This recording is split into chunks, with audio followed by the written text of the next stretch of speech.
I'll tell you a little bit about him. Prabhu is he's a brahmachari, he's a monk. He's a senior editor for our book trust, and so he's a competent person to describe the philosophy of Krishna consciousness. Please, so take it away, Harekrishna. Mercifully minimal, thank you.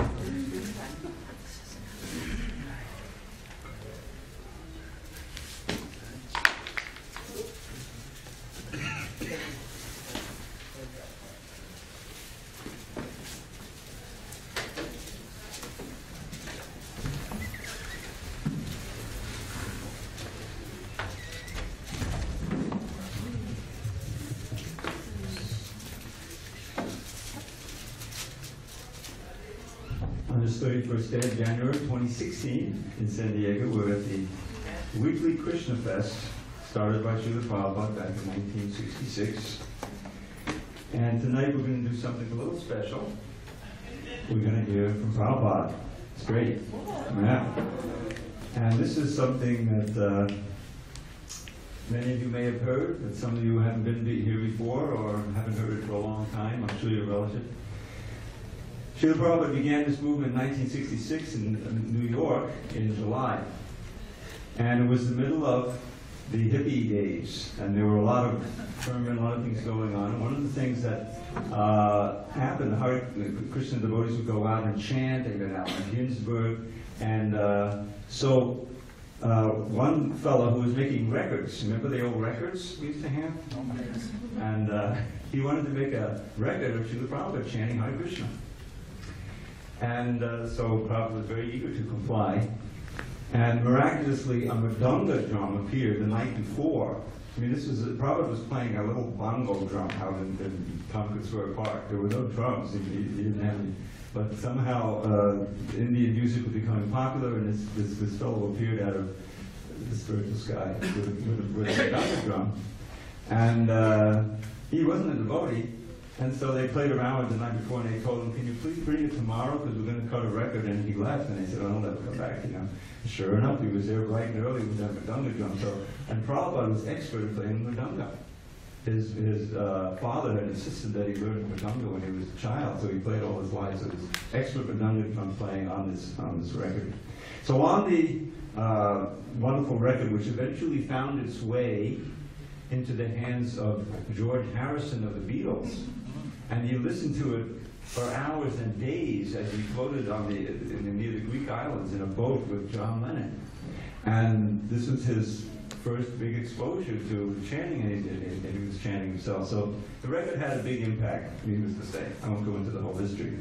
So on this record, Srila Prabhupada read an address. Called an address. In other words, something that he'd written and had been edited a little bit, and it explained the Hare Krishna mantra.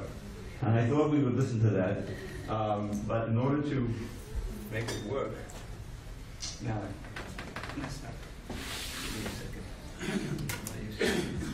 Well, this is working.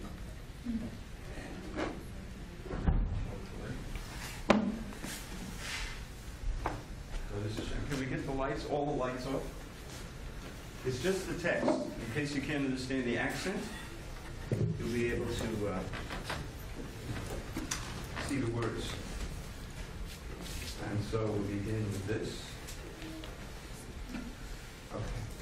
Let's see if this works. As explained on the cover of the record album, this transcendental vibration by chanting of Hare Krishna, Krishna Krishna, Hare Hare, Hare Rama, Rama Rama, Hare Hare, is the sublime method for reviving our Krishna consciousness. As living spiritual soul, we are all originally Krishna conscious entities, but due to our association with matter from time immemorial, our consciousness is now polluted by material atmosphere. In this polluted concept of life, we are all trying to exploit the resources of material nature, but actually we are becoming more and more entangled in our complexities. This illusion is called Maya, our hard struggle for existence, for winning over the stringent laws of material nature. This illusory struggle against the material nature can at once be stopped by revival of our Krishna consciousness. Krishna consciousness is not an artificial imposition on the mind. This consciousness is the original energy of living entity. When we hear the transcendental vibration, this consciousness is revived, and the process is recommended by authorities for this age. By practical experience also, we can perceive that by chanting this Mahamantra or the great chanting for deliverance, one can at once feel transcendental ecstasy from the spiritual status. When one is factually on the plane of spiritual understanding, surpassing the stages of sense, mind and intelligence, one is situated on transcendental plane. This chanting of Hare Krishna, Krishna Krishna, Hare Hare, Hare Rama, Rama Rama, Hare Hare, is directly enacted from the spiritual platform, surpassing all lower status of consciousness, namely sensual, mental and intellectual. There is no need of understanding the language of the mantra, nor there is any need of mental speculation, nor any intellectual adjustment for chanting this Mahamantra. It springs automatically from the spiritual platform, and as such, anyone can take part in this transcendental sound vibration without any previous qualification and dance in ecstasy. We have seen it practically. Even a child can take part in the chanting, or even a dog can take part in it. The chanting should be heard, however, from the lips of a pure devotee of the Lord, so that immediate effect can be achieved. As far as possible, chanting from the lips of non-devotee should be avoided, as much as milk touched by the lips of a serpent causes poisonous effect. The word hara is the form of addressing the energy of the Lord. Both Krishna and Rama are form of addressing directly the Lord, and they mean the highest pleasure eternal. Hara is the supreme pleasure potency of the Lord. This potency, when addressed as Hare, helps us in reaching the supreme Lord. The material energy called as Maya is also one of the multi-potencies of the Lord, as much as we are also marginal potency of the Lord. The living entities are described as superior energy than matter. When the superior energy is in contact with inferior energy, it becomes an incompatible situation. But when the supreme marginal potency is in contact with spiritual potency, Hara, it becomes the happy, normal condition of living entity. The three words, namely Hara, Krishna and Rama, are transcendental seeds of the Mahamantra, and the chanting is spiritual call for the Lord and his internal energy, Hara, for giving protection to the conditioned soul. The chanting is exactly like genuine cry by the child for mother. Mother Hara helps in achieving the grace of the Supreme Father Hari or Krishna, and the Lord reveals himself to such sincere devotee. No other means, therefore, of spiritual realization is as effective in this age as chanting the Mahamantra, Hare Krishna, Krishna Krishna, Hare Hare, Hare Rama, Rama Rama, Hare Hare. Can we get the lights, please? So I think everyone could understand the words and read them. Very easy. So I wanted to explore some of the points that Srila Prabhupada shared with us there on his wonderful address. So let me just go back.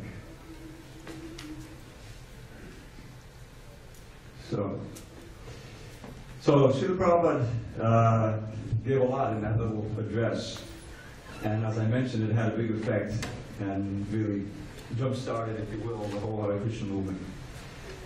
So the first proposition Srila Prabhupada gives us is that we are all originally Krishna conscious entities. Now this is not something that is immediately self-evident, so I wanted to explain that. In the Bhagavad Gita, Krishna explains that we are, the first lesson is that we're spirit, not matter. Is that this misconception that we have as our identity tied up with this body is a complete mistake. It's a grand illusion. The soul, or the spiritual being, is a pure consciousness. And we're situated in this body, and as we all know, the body constantly changes. We change our body from childhood to adolescence and up to adulthood, and then gradually get old, like me. And it's the same person is still in there. I was a child, I was an adolescent, I was a middle-aged guy, and now I'm an old guy. And so, but actually that's not a fact. I am a soul who is traveling through this body, and we're going to get another one. This is the first thing, transmigration of the soul. And not only will we get another body, but we had one before. This is unique in the Eastern philosophy. In the Western religious philosophy, they understand, yes, we're going to go either to the good place or the bad place, but we only get one shot, right? And we came into existence when we were born. But that doesn't explain why we're all different. Why some of us are born into nice circumstances, others are born in very difficult circumstances. That doesn't seem to comply with the idea of God as all just and all merciful and all powerful. Why would he make some children suffer like anything with genetic diseases, and others born with this proverbial silver spoon in their mouth? So anyway, that's the first idea, that we're pure spirit. And from the Bhagavad Gita and other Vedic Shastras, and from the realizations of those who have become purified through the process of yoga, we find that we learn that there is another world that is the opposite of this world, if you will. In the Bhagavad Gita, in 15th chapter, the Bhagavad Gita is Krishna's own words, spoken 5,000 years ago. He describes this world as kind of an upside-down tree, very big and very entangling tree, a banyan tree, if you will, where everything here has its origin there. This is a reflection. Our aspirations, our relationships, everything is modeled on the origin. But as Prabhupada famously said, it's a perverted or distorted reflection of the origin from the origin. So, Srila Prabhupada once explained how we came from there to here. Right? This famous paradise lost idea that we lost the Eden. That's all reflected in Western religion also. And it's indeed true. So Prabhupada once explained it, and one of the things he said, once we were with Krishna's Leela, or pastimes, we had a position there. But we've lost that. Why? Constitutionally, we're servants of Krishna. But when we want to enjoy separately from Krishna, the material energy, this world of illusion, covers our knowledge, and we forget everything. We forget all about Krishna, we forget about that world, and we identify with whatever position we're in. Now, it doesn't necessarily have to be a human body. The dogs, the cats, the insects, even the plants, they're conscious. Even you see the plants, famously, they'll turn right to the sun. And you know, I once read this book, I don't think it's current anymore, The Secret Life of Plants. Has anyone ever heard that? Yeah. Remember that?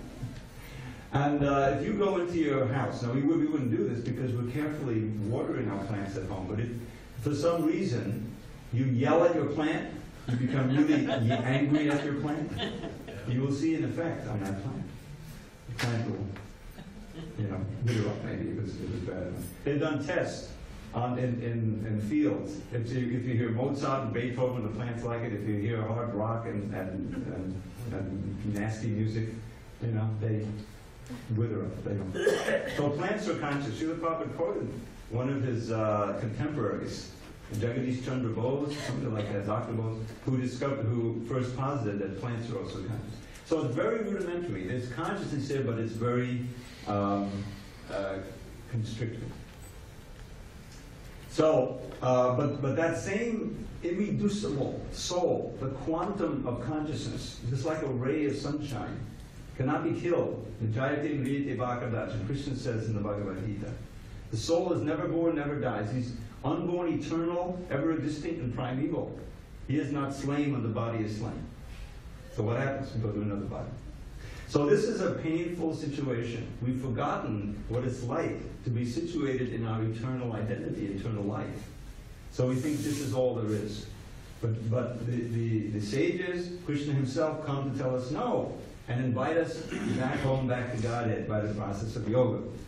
So, with service of Krishna, we forgot it. Chanting Hare Krishna awakens us to our original consciousness as servants of Krishna.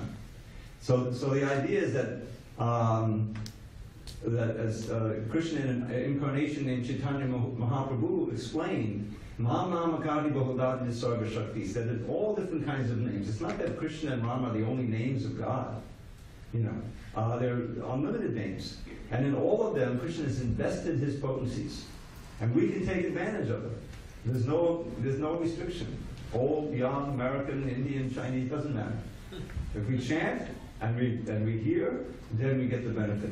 So this chanting, especially this Maha Mantra chanting, Hare Krishna, Krishna Krishna, Hare Hare, Hare Rama, Hare Rama, reawakens us to our original consciousness as servants of Krishna.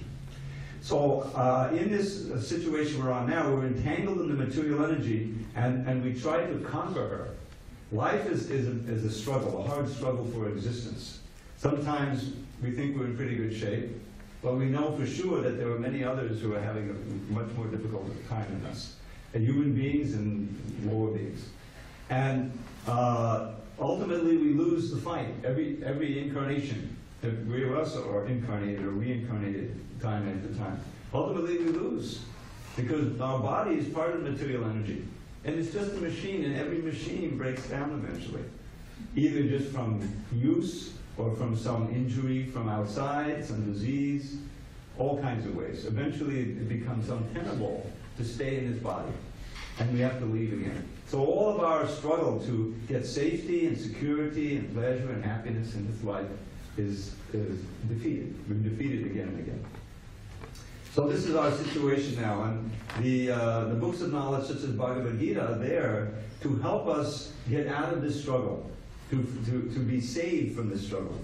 As Krishna says very dramatically in the 12th chapter, I am the swift deliverer of my devotees from the ocean of birth and death. So this is, we need help. This is the first step in spiritual life, to realize that we need to take shelter of a higher power. Isn't that what they say in AA also? AA? Right? That we can't do it on our own. We need a higher power. And we're just like that. Now Prabhupada says, we try to conquer Vaidiyesha Gunamayi. In the Bhagavad Gita, Krishna says in the 7th chapter, that this material energy is also divine, because it's empowered by Krishna himself. So he says, Mama Maya Durateya. This Maya. Maya means energy, and especially the tangling, bewildering, illusory energy. It's very powerful because its mind is empowered by me. And one cannot conquer over it on his own. We cannot decide that, okay, I want to be free of birth and death, without help, because we're tangled up. We don't know how to do that. So Krishna says, but if one surrenders to me, then one easily crosses beyond it. Now why is that? Because this material energy is also a servant of Krishna. Think of it like this. There's a big prison house. It's called the material world. And we are, as human beings, in many cases, we're the A-class prisoners. We have privileges. We can wander around the yard, We're not suffering quite as much. We can't get out, though. That's the big thing. We're trapped. And eventually, we have to suffer like every other prisoner. But the lower species of life, and people in many other circumstances are much greater suffering than we are, different parts of the prison. So, but Krishna is the creator of the prison, and Maya is the prison warden. He's a servant of Krishna, of God. Her job is to punish us as long as we violate the law. The law, the eternal dharma, or sanatana dharma, is that we're servants of God, and in that position we can be happy and peaceful eternally.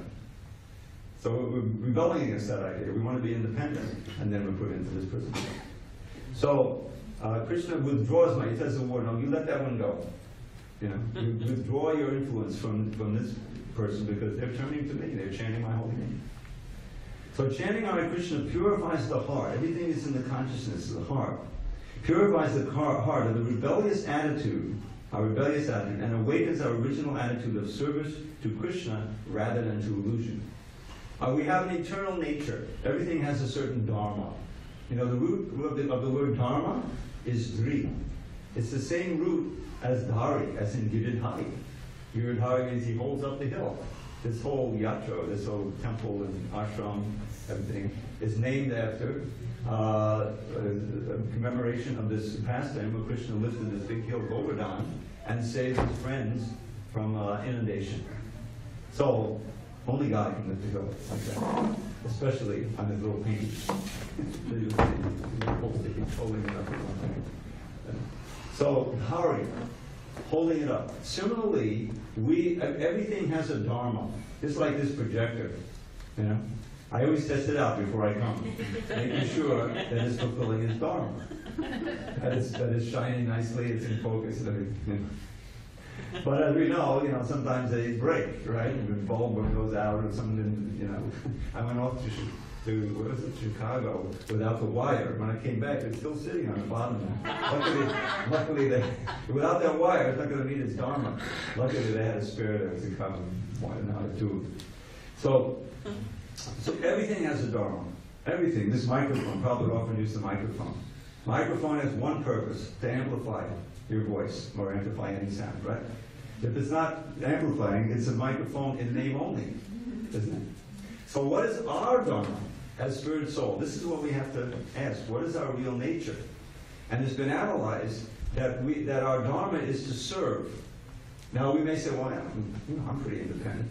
I don't know who I'm serving. But if you analyze your life, you'll see, first of all, normal family life, husband serves the wife and the children, and the wife serves the husband, and the children don't serve anybody. No, actually the children also serve. They have to serve the teachers, and when you take it another step, you'll see that the children, parents, grandparents, everybody, they're serving the demands of the mind and the demands of the senses. Because we started by explaining that you're not the mind, you're not the body, right? The soul is categorically different from the body. But we're so wrapped up in identifying with the body that we think if I serve the whims of my mind, I'm not serving anybody. That's me. But it's not. This is not you. And those demands of the senses to be gratified and the mind to be pleased, in all kinds of ways, those are results of our conditioning, of our exposure to the material world from time immemorial, and especially this lifetime. So that service has to be there. So the question, but it's a service to the illusion, service to what is not you, that simply produces suffering. Krishna says directly, as I always point out, it's such a revolutionary statement. He says, Yedi samsvarjita voka dukha yonai evate. The very pleasures we experience, the varieties of ways, through every sense, seeing beautiful things, touching soft things, hearing music, tasting, those pleasures are the source of your suffering. The pleasure is the source of your suffering. It's so obvious for things like drugs, isn't it? Those pleasures get you entangled. And then we see, oh, that poor fellow, that poor lady, they're addicted to methamphetamine or heroin or whatever it is. But they didn't start out that way. No one says, oh, I really want to get fixed to heroin. Let me get it. No one says, oh, I want to have a good time. I want to get rid of, whatever it is. I want to get high. I want to enjoy. But the result is suffering. And it's true of every pleasure that we enjoy, separate from Krishna. So the pleasure of chanting Hare Krishna and serving Krishna is a different kind of pleasure. It has no bad reaction. Rather than increase your misery, it reduces your misery, your suffering, and ultimately produces the highest pleasure you can imagine. And the pleasure that doesn't end, that's the thing. The rest of that verse is, those who are Buddha, who are intelligent, They don't take part in those pleasures, knowing that they have a beginning and an end. And when the pleasures end, that's when the suffering begins. It's axiomatic. Right? So, what kind of pleasure? But we're pleasure seeking. So, what do? Chant Harekrishna. The idea is that there is an ocean of a reservoir of pleasure. Many of you have been around a while. You remember those pamphlets, Krishna, the Reservoir of Pleasure? Right? Prabhupada gave a lecture like that, in which he described Krishna as the reservoir of pleasure. It starts out with the words, Krishna, the name is transcendental. That's the first words of that lecture. Because the holy name of Krishna, unlike our name is different from us, just like our body is different, right?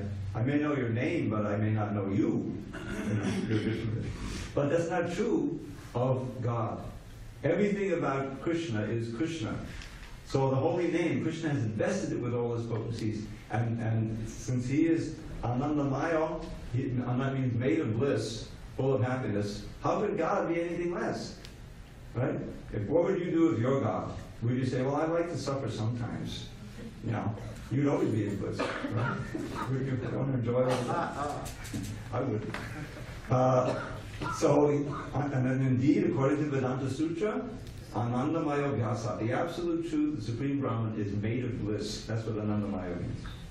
Now that bliss, that happiness, is not just happiness alone. The happiness comes as we also experience in our distorted way, our reflected way, in relationship with others. Right? What is the greatest happiness for the parents? To see their children happy and healthy and growing up nice, isn't it? It's love, the loving exchange. And if the parents, if the children also reciprocate with the parents and give them, smile at them, that's all they want. Right? So that's where, if there is any happiness in this world, that's the source of it. But unfortunately, it's tragic. It doesn't last. Kids grow up, sometimes they rebel, all kinds of things. I don't have to describe this material world, you know very well. It's fleeting. As long as it may last for a few years or something, but ultimately it wanes, changes, and it ends. Certainly ends with the body ends. So where is that loving relationship that doesn't end? That's perfect. That's always ever new, ever fresh, adventurous. Right? That's where we went from love. And that's with Krishna. So that's what chanting does. It awakens it. Krishna is not, now this famous statement of the Prabhupada, Krishna consciousness is not an artificial imposition on the mind. It is a natural state of the living entity.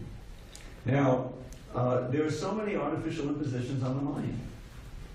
Now we impose them on ourselves, actually, because we're in ignorance. We don't know what really is good and where the happiness lies.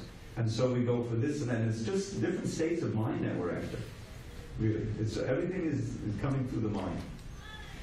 But anything but Krishna consciousness is artificial because it doesn't comport with our original dharma.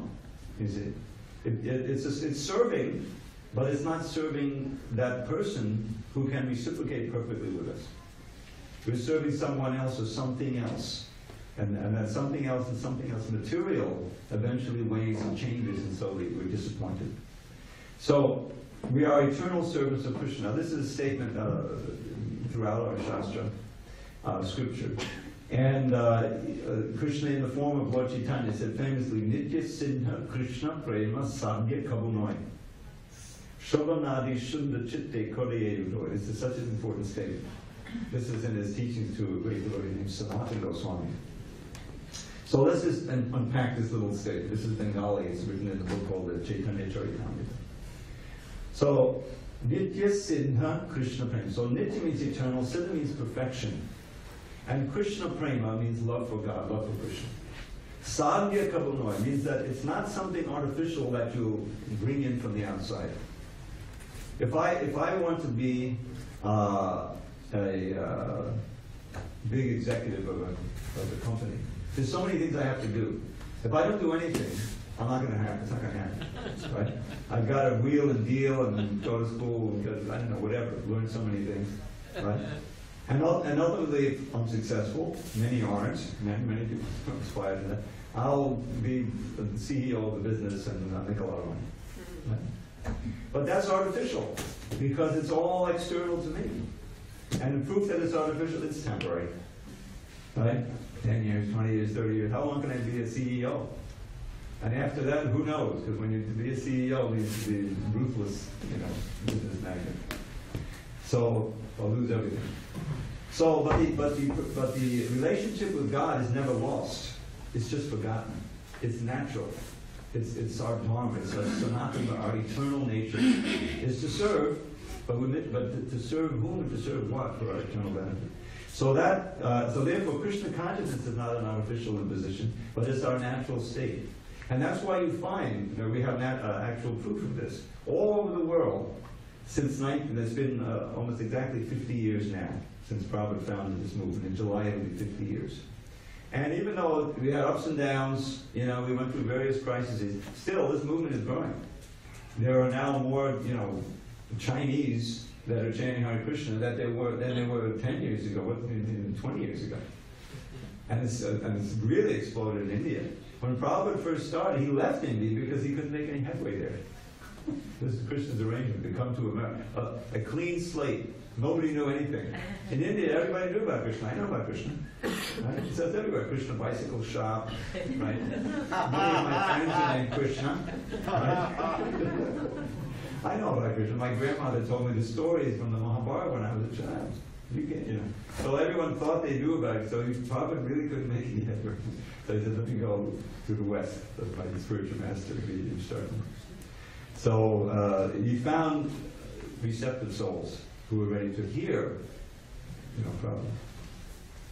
So, but the movement is growing, and all over the world you find people chanting and finding tremendous solace in this movement.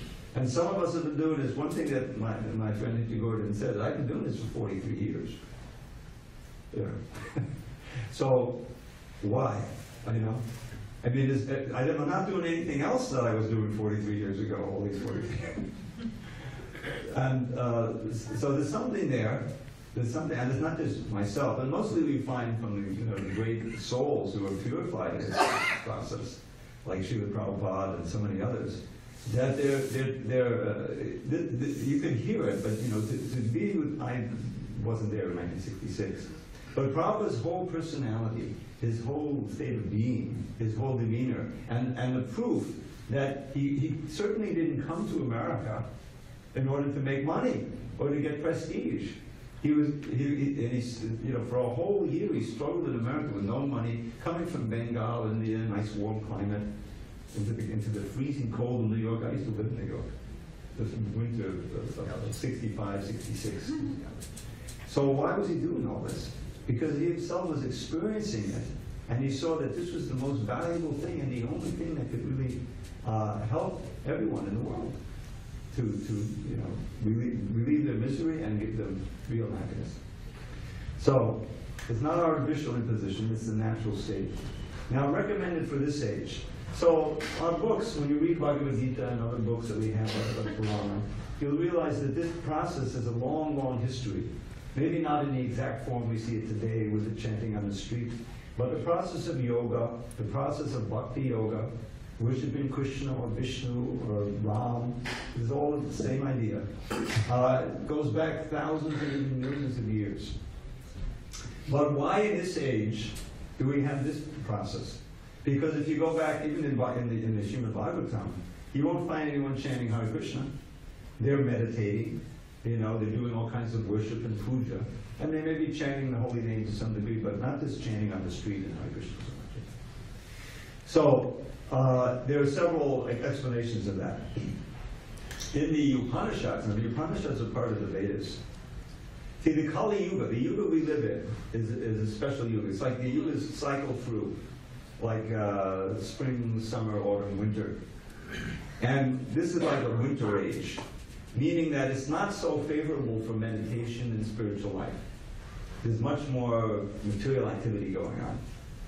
And so the Upanishad, the Kali Santarana Upanishad, Kali Santarana means that Upanishad which tells you or gives you instruction how you can overcome the ills of the Kali Yuga. This is called the Kali Yuga. Kali means quarrel. Notice how there's so many fights going on. you know, everywhere, on every stage, within family, politically, everywhere. It's a lot of struggle. But still, we have a great opportunity. So it says, Hare Krishna, Krishna Krishna Hare Hare, Hare Rama, Rama Rama, Hare Hare. Iti Shodashatam Nam Nam, Kali Kalvasha Nashanam, Natak Padaparopaya Savadereshu Drishyate. These 16 names, Hare Krishna, Hare Rama, Kali Kalvasha Nashanam, can destroy all the ills of the Kali Yuga. At least they can destroy them for those who chant the holy name. And if you search through all the Vedas, and they're vast, very vast books, you won't find a better means than chanting. So this is a very important statement in the Vedas. In the Srimad Bhagavatam, which is the ripened fruit and the essence of all the Vedic knowledge, at the end of the book, it goes to 12 cantos or sections.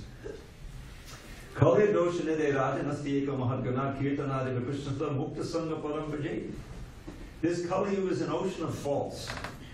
All of us are familiar, and they're getting worse.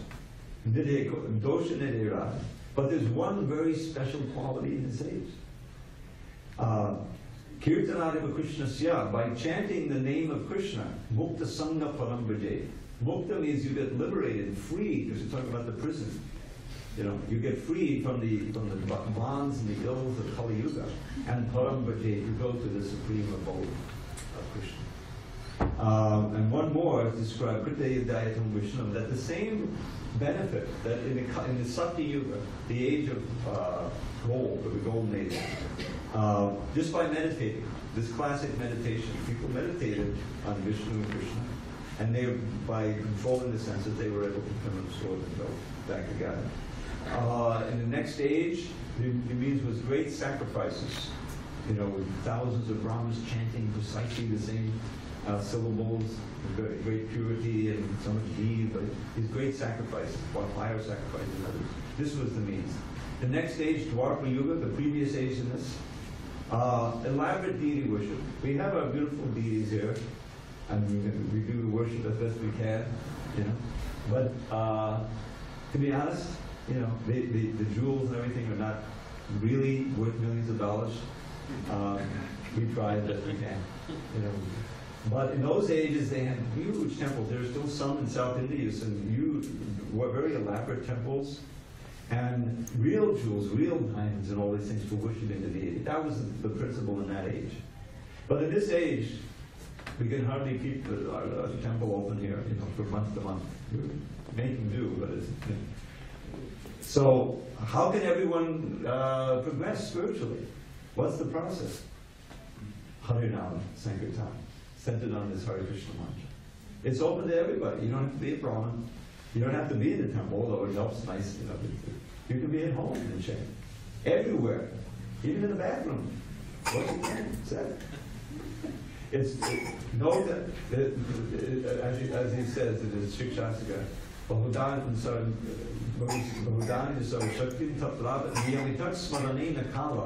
there is no restriction to time, place, circumstance, or person for chanting this name.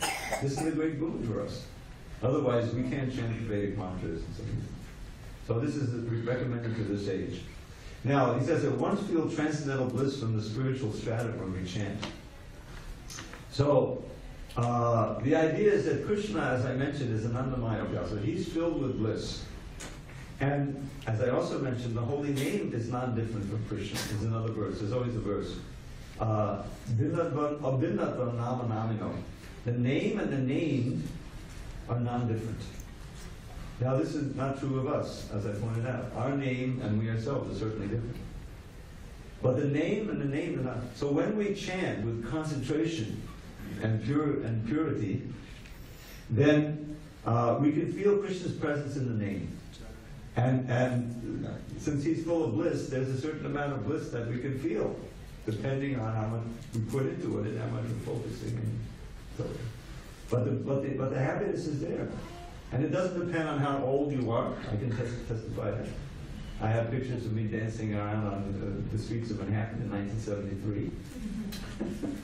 Very skinny, frighteningly thin. And I'm still jumping around. It's 43 years later. You can touch it by then. So, and that's, I'm just barely hanging on. I mean, real devotees, you can see it in Prabhupada. You can see it in Prabhupada. He was almost 80 years old, and he had more energy. His young charges, the movement is, was growing, and he was just so filled with happiness, and devotees were able to partake of that. So now, chanting from non-devotees should be avoided. This is important because there's so much chanting going on. But this is the reason why I wanted you to hear Prabhupada's words, because there's a different quality. There's a different quality. As Queen Kunti says, she's a great devotee from the Srimad Bhagavatam. Janmai Shaya Shuta Shiva Edamanam Avatpaman Naivakaktivitatman Vai Fama Kinchana Gochara. That Krishna is really, there's all these wonderful little phrases. The Kinchana Gochara, he's the property of the propertyless. The more that we try to possess in this world artificially, because really we don't own anything. We come in here, we're born, we don't own anything, and we leave, we don't own anything. Right? So it's just borrowed, but we claim it for us. When actually, famously, everything is created by God and everything is owned by God. Everything is on loan to us. When we use it in His service, then the material world becomes auspicious. Our very bodies become auspicious because they become devotional paraphernalia, if you will. But when we try to misappropriate stuff, that's when we suffer. So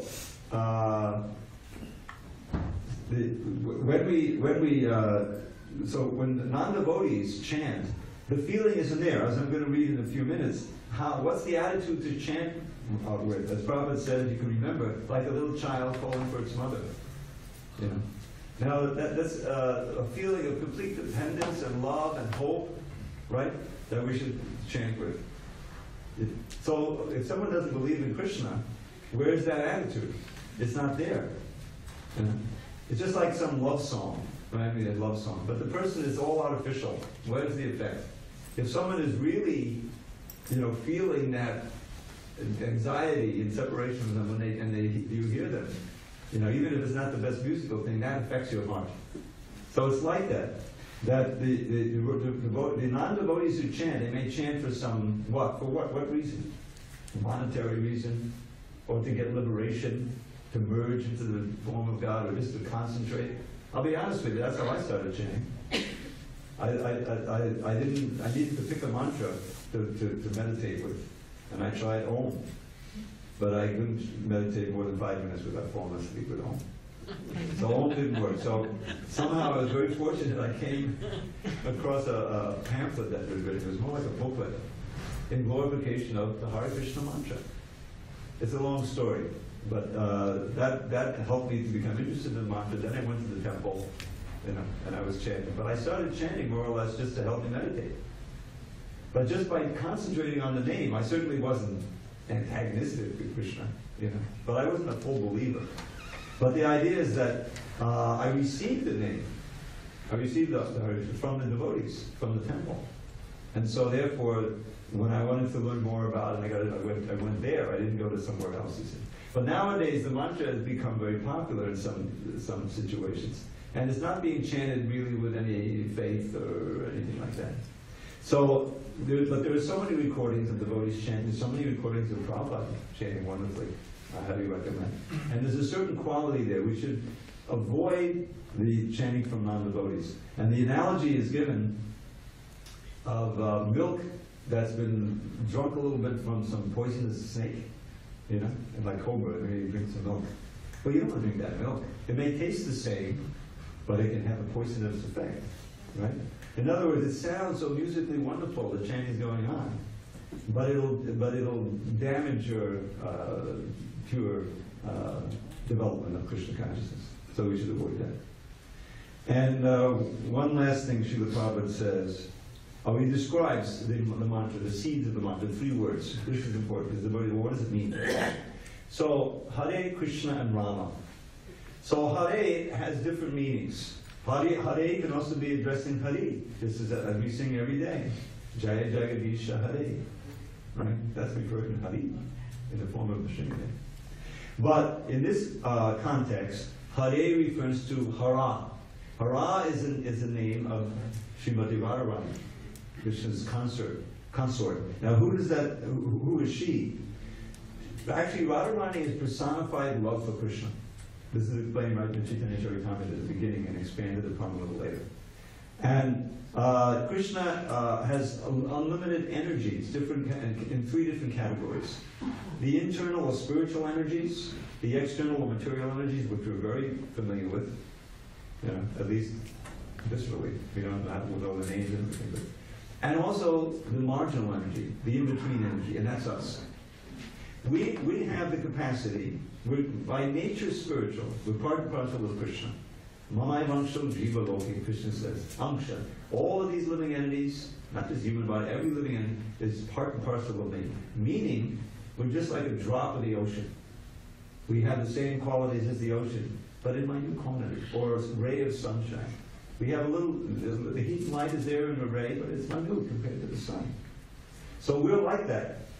And but because we're minute, we have the capacity, the tendency, to sometimes come under the sway of the material energy or the external energy. And that's where we are right now. But because we're innately spiritual, we can also turn back toward Krishna. And that's what Bhakti Yoga, based on the Hare Krishna mantra, does. So this Lavani potency, now sometimes she's like the universal mother. We have to remember that since we're part and parcel of Krishna, we're Krishna's children. He claims us. Aham bija pratak pita. The word pita in Sanskrit means father. I am the seed-giving father of all these living entities. And so he also has concern for us. That's why he comes. Why would he come to speak the Bhagavad Gita and all this hassle of the demons, all people who hate him and trying to kill him? Why would he do that?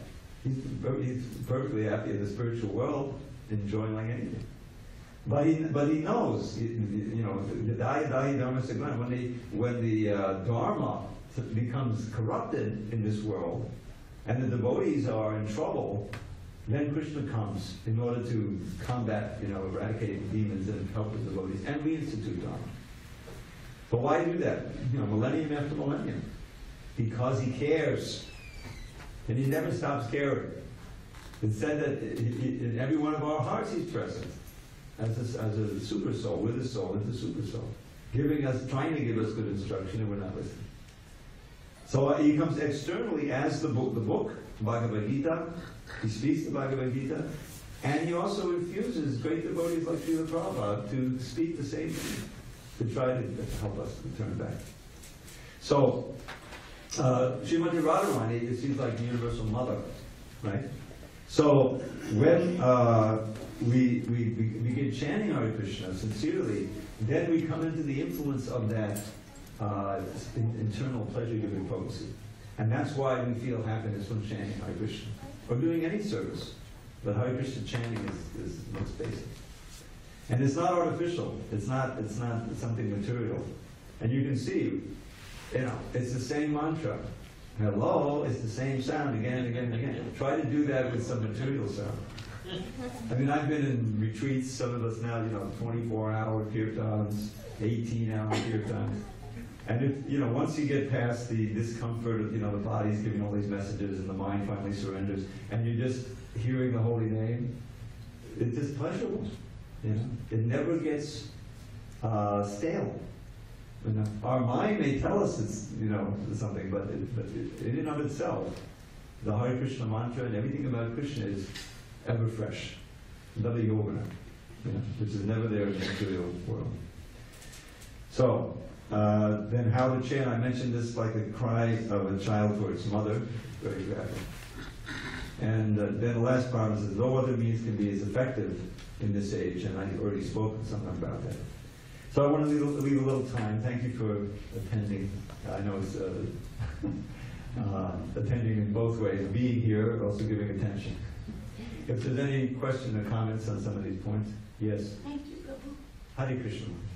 May you have all our lives together and always be there for us.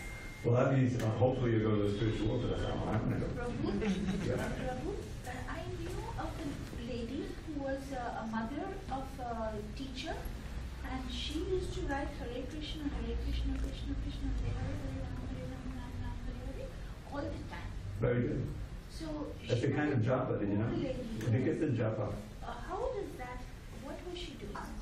She's doing likita japa. It's What does that efficient. mean? Likita means writing. Yes, it's a nice way to concentrate. It's a little slower, but if you find your mind going all over the place, you can do that for a while. You know, we're following Srila Prabhupada's and Acharya's instructions, so we chant on beads, but it's perfect. There's no hard and fast rules. You know, whatever you need to do to help you to concentrate on the sound of the name. Now the chanting, of course, writing is, you know, if she's just writing, she's not actually hearing. But everyone knows when you write, you're also hearing in your mind. So if that's what, you know, helps her to concentrate, that is fine. Look at the japa. It's perfectly well done. But we want to chant on beads and chant on also. Anyone else? Yes? Go ahead. What's the difference then, because I'm a little confused, between the devotee and hearing it from a non-devotee? Like, what is a non-devotee? Like, because I don't live at the temple, You are a devotee. what is a non-devotee versus A non-devotee means there's two categories basically. Someone who doesn't believe in Krishna as God, who just likes the ambiance or something, you know, or maybe just and another one is the impersonalists, Mayavadis, who believe that that chanting the name of Krishna. I remember, you know, I'll give you a personal account. Before I moved into the temple in March of 1973, I was going here and there to different yoga places in New York. At that time, you know, as I mentioned, it's the 60s, the Eastern, you know, things were starting to pick up. And of course, one place I went had been there since the early 20th century, and that was the Ramakrishna Mission. And there I named it, you know. So I went to the Ramakrishna Mission. They had a very nice place in New York. That may have been the first place they had in America. See, in the late, in 1893, was it? Vivekananda came to Chicago and gave a big speech, and he was very eloquent, very learned in English. You know, he was Indian, but he came, and he was a disciple of Ramakrishna.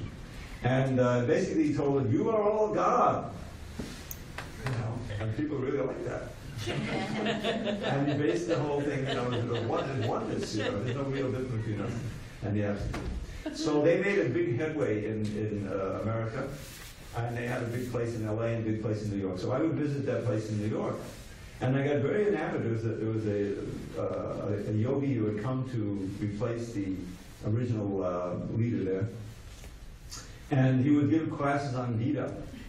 And they would, imagine, you know, he was sitting on the floor, some of us in easy, getting a little stiff and everything. They had like a movie theater chairs where you would sit in very comfortably, you know. A lot of money. And he would give these, well, I thought at the time, very eloquent talks on the Gita. And so I was attracted to that. So after some time, you know, I began chanting Hare Krishna, and it's Yatamat Pratapat. You know, and those who've been around for, you know what that phrase means. Whatever your mind conceives of, that is the path for you. You know, sounds pretty cool. Huh? So I was into bhakti, so I went to the bhakti side, you know, but there was all kinds of impurities in it. So I remember one time, I was chanting Hare Krishna. I was looking, is there a form somewhere? Is there some kind of murti you have of Krishna that I can kind of see? Yes, go up to the attic. On the 3rd floor, we have a nice little statue there. And so I did.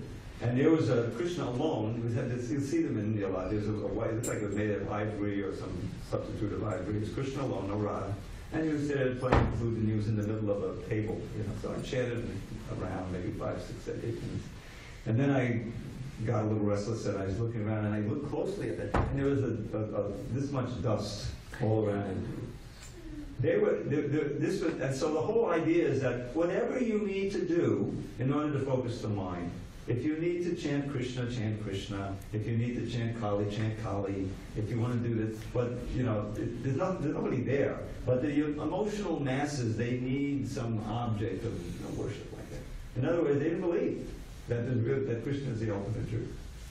But they may have chanted Hare Krishna, you know what I mean, for the emotional masses. This is the kind of chanting you don't want to listen to. You know, somehow I was saved because I came in touch with the devotees. This is another long story I don't have time for. But now there's much more of that going on. Some of the popular chanters, they're very good musicians, very good, and they have a following, and there's recordings, but they don't believe in God. They don't believe in Krishna. They don't believe that He's the absolute truth, and that He's the source of everything, and from the Krishna of the Bhagavad Gita. So you want to avoid that. But fortunately, there's so much chanting. Go on YouTube and just I mean, you can find Hare Krishna chant. I mean, devotee chant. Okay, what time is it? Do we have 1 minute? 30 seconds? Yes. Tailgating on what she was saying, so like Krishna Das, would he be considered a non-devotee or devotee? Is he really Krishna Das? I'll just leave it at that. You may take that name, but it's yeah. I wouldn't. You don't need that. All glories to Srila Prabhupada. Okay, we have 15 minutes to chant Krishna.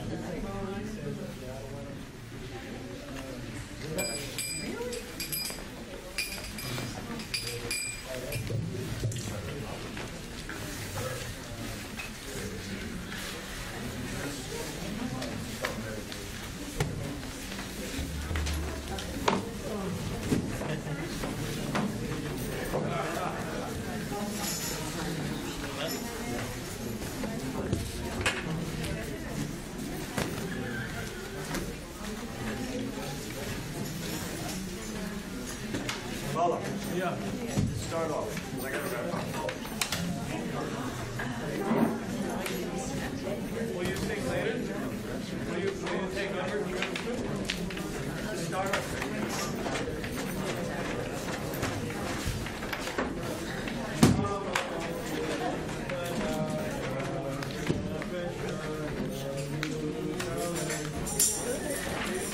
Bye.